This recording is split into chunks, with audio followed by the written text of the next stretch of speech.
दरबार के हवाले से ये बहुत मशहूर है कि यहाँ पर जो लड़कियाँ या लड़के जिनकी शादियाँ नहीं होती वो इस दरबार पर आकर मन्नतें मानते हैं और जब उनकी मन्नतें पूरी हो जाती हैं तो वो यहाँ पर आकर चढ़ावे के तौर पर वो शादी वाली माला है या सर का वो कुल्ला जिसको हम कहते हैं वो आकर यहाँ पर दरबार पर बांधते हैं। आप मेरे पीछे देख सकते हैं कि ये लाठियाँ भी हैं दरख्त पर जो लटकाई हुई हैं। तो वो लोग जैसी कोई मन्नत मानता है जब वो ठीक हो जाता है तो उसी तरीके का वो आकर इस दरबार पर चढ़ावा देता है।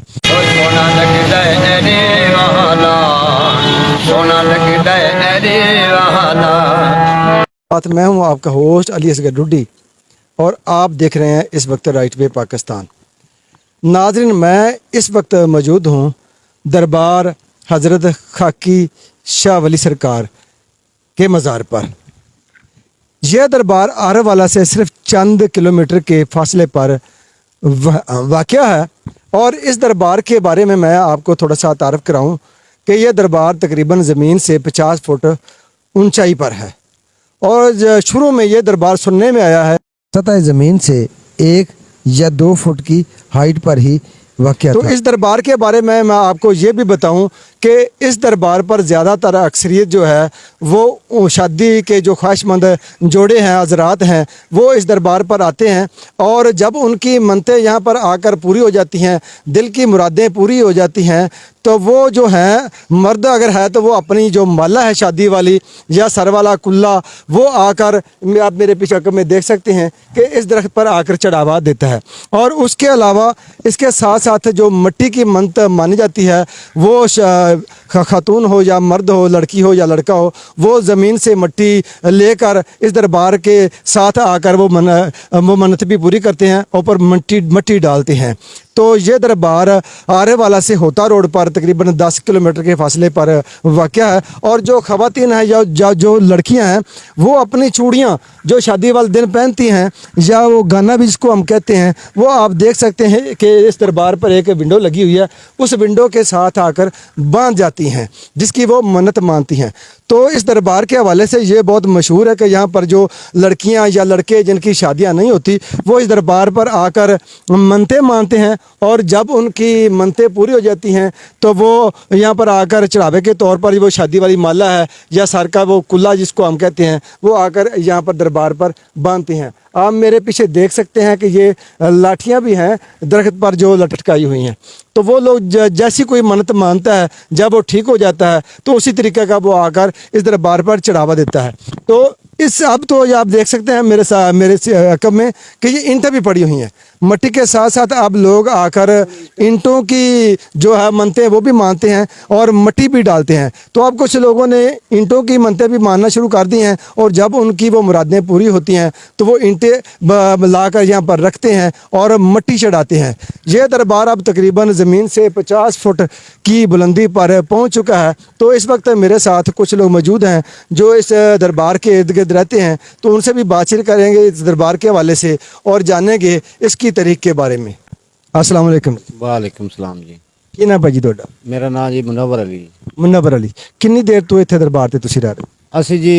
ਅੱਜ ਤੋਂ ਤਕਰੀਬਨ 30-35 ਸਾਲ ਦੇ ਅਰਸਾ ਹੋ ਗਿਆ ਇੱਥੇ ਦਰਬਾਰ ਤੇ ਹਰ ਜੁਮੇ ਦੇ ਜੁਮੇ ਸਪੀਕਰ ਦੀ ਅਸੀਂ ਹਾਜ਼ਰੀ ਦਿੰਦੇ ਆ ਬਾਬਾ ਖਾਕੀ ਸ਼ਾਹ स्पीकर दिया हाँ जी स्पीकर चलाने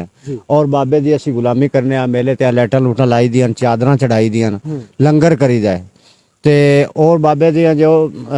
जो साथू जितना का आसरा हो सकता है ਅਸੀਂ कर रहे हैं।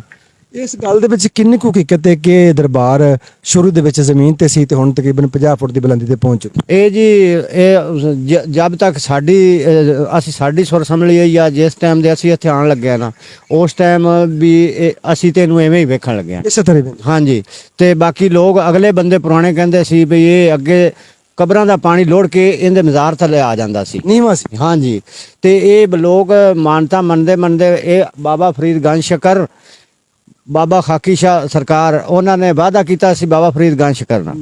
ਵੀ ਜਨਾਬ ਅਸੀਂ ਤੁਹਾਨੂੰ ਸਲਾਮ ਕਰਸਾਂ ਤੇ ਇਹ ਲੋਕ ਮਾਨਤਾ ਮਿੱਟੀ ਲੋਕਾਂ ਨੇ ਸੱਟੀ। ਇਹ ਵੀ ਬੜਾ ਸੁਣਨ ਚ ਆਇਆ ਕਿ ਜ਼ਿਆਦਾਤਰ ਉਹ ਬੱਚੀਆਂ ਜਾਂ ਬੱਚੇ ਜਿਨ੍ਹਾਂ ਦੀ ਸ਼ਾਦੀਆਂ ਨਹੀਂ ਹੋ ਰਹੀਆਂ ਹੁੰਦੀਆਂ ਉਹ ਇਸ ਦਰਬਾਰ ਤੇ ਆ ਕੇ ਮੰਨਤ ਮੰਨਦੇ ਨੇ ਔਰ ਉਹਨਾਂ ਦੀਆਂ ਜ਼ਿਆਦਾਤਰ ਮੁਰਾਦਾਂ ਪੂਰੀਆਂ ਹੁੰਦੀਆਂ ਜਨਾਬ। ਜੋ ਵੀ ਦਿਲ ਦੀ ਤਮੰਨਾ ਹੁੰਦੀ ਹੈ ਨਾ ਉਹ ਇੱਥੇ ਇਨਸ਼ਾਅੱਲਾ ਲੋਕ कराची ਚੋਂ इस्लामाबाद ਚੋਂ बड़ी बड़ी दूरों दुनिया आ रही है ਤੇ ਉਹ ਇੱਥੇ ਮਾਨਤਾਪੁਰੇ ਜਿਸ ਦੇ ਜੁਮਾ ਦਿਨ ਹੁੰਦਾ ਨਾ ਜੁਮਾ ਇਹਦਾ ਉਰਸ ਹੁੰਦਾ ਜੀ ਹਾੜ ਦੀ 6 ਨੂੰ ਤੇ ਜਿਸ ਦੇ ਜੁਮਾ ਹੁੰਦਾ ਜੀ ਉਸ ਜੁਮੇ ਵਾਲੇ ਦਿਨ ਹਰ ਜੁਮਾ ਇੱਥੇ ਪੜੀਂਦਾ ਜੀ ਤੇ ਮੇਲੇ ਤਰ੍ਹਾਂ ਮੇਲਾ ਲੱਗਦਾ ਹੈ ਜੀ ਮੇਲਾ ਲੱਗਦਾ ਹਾਂਜੀ ਤੇ ਲੋਕ ਆਉਂਦੇ ਨੇ ਇੱਥੇ ਮੁਰਾਦਾਂ ਪੂਰੀਆਂ ਉਹਨਾਂ ਦੀਆਂ ਹੁੰਦੀਆਂ ਬੜੇ ਬੜੇ ਸਫ਼ਰ ਤੋਂ ਦੁਨੀਆ ਆਉਂਦੀ ਹੈ ਸਹੀ ਹਾਂਜੀ ਤੁਹਾਡੀ ਇੱਥੇ ਕੀ ਡਿਊਟੀ ਹੈ ਮੇਰੀ ਡਿਊਟੀ ਹੈ ਜੀ ਸਿਰਫ ਜੁਮੇ ਦੇ ਜੁਮੇ ਬਾਬੇ ਖਾਕੀ ਸ਼ਾਹ ਦੇ ਸਪੀਕਰ ਦੀ ਡਿਊਟੀ ਹੈ ਜੀ ਸਪੀਕਰ ਸਿਰਫ ਨਾਤ ਕਵਾਲੀ ਚਲਾਏਗੀ ਨਾਦ ਕੋਲ ਤੇ ਜੋ ਉਹ ਬਾਬੇ ਦੇ ਨਾਂ ਦਾ ਮੈਨੂੰ ਦੇ ਜਾਂਦਾ ਹੈ ਨਾ ਉਹ ਜੀ ਮੈਂ ਆਦਾ ਲੈ ਲੈਣਾ ਤੁਸੀਂ ਖੁਸ਼ ਹੋ ਕੇ ਲਓ। ਹਾਂਜੀ ਔਰ ਮੰਗਾ ਕਦੇ ਨਹੀਂ ਆਪਾਂ ਜੋ ਸਾਨੂੰ ਦੇ ਜਾਂਦੇ ਨਾ ਉੱਥੇ ਅਸੀਂ ਪੌੜੀਆਂ ਕੋਲ ਸਾਡੀ ਡਿਊਟੀ ਹੁੰਦੀ ਹੈ ਜੀ ਪੌੜੀਆਂ ਕੋਲ ਬੈਠੇ ਹੁੰਦੇ ਆ ਸਪੀਕਰ ਚਲਾਏ ਕਵਾਲੀ ਚਲਦੀ ਰਹਿੰਦੀ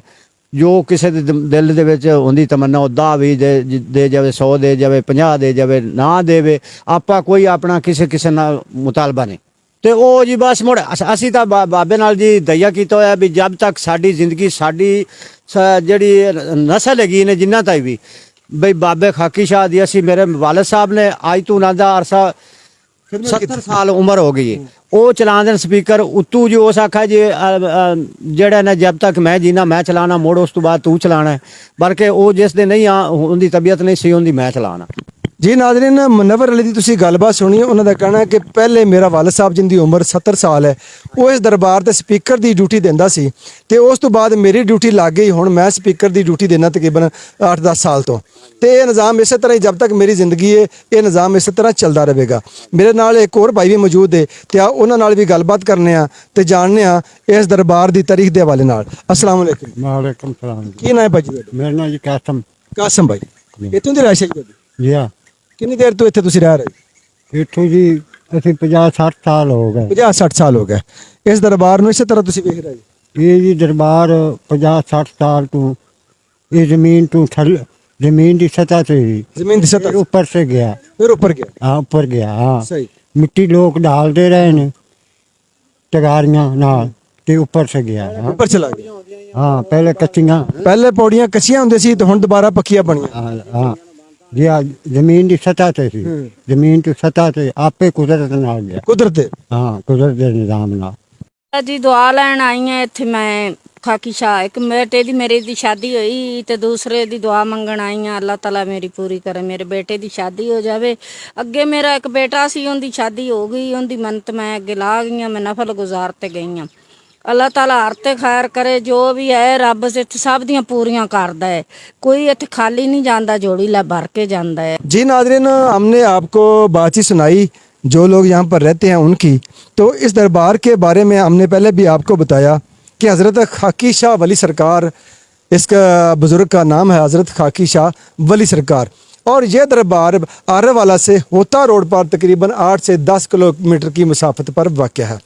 इसके बारे में पहले भी हमने ये बताया आपको कि ये सतह ज़मीन की सिर्फ चंद फुट की बुलंदी पर मौजूद था सतह ज़मीन से और अब तकरीबन ज़मीन से 50 से 60 फुट की बुलंदी पर वाक़ है और यहाँ पर जो ज़्यादातर अक्सरियत है वो उन बच्चियों और बच्चों की होती है वैसे तो हर तरह के लोग आकर यहाँ पर मनते मानते हैं लेकिन ज़्यादातर वो लोग जिनकी शादियाँ नहीं हो रही होती उनके दरबार उनके हवाले से ये दरबार बहुत मशहूर है हज़रत खाकी शाह वली सरकार इस दरबार का नाम है और जिन लोगों को ये नहीं पता कि ये कहाँ पर वाक़ है उनको मैं एक बार फिर बता दूँ कि ये आरेवाला से जो होता रोड है उस पर तकरीबन 8 से 10 किलोमीटर की मुसाफत पर वाक़ है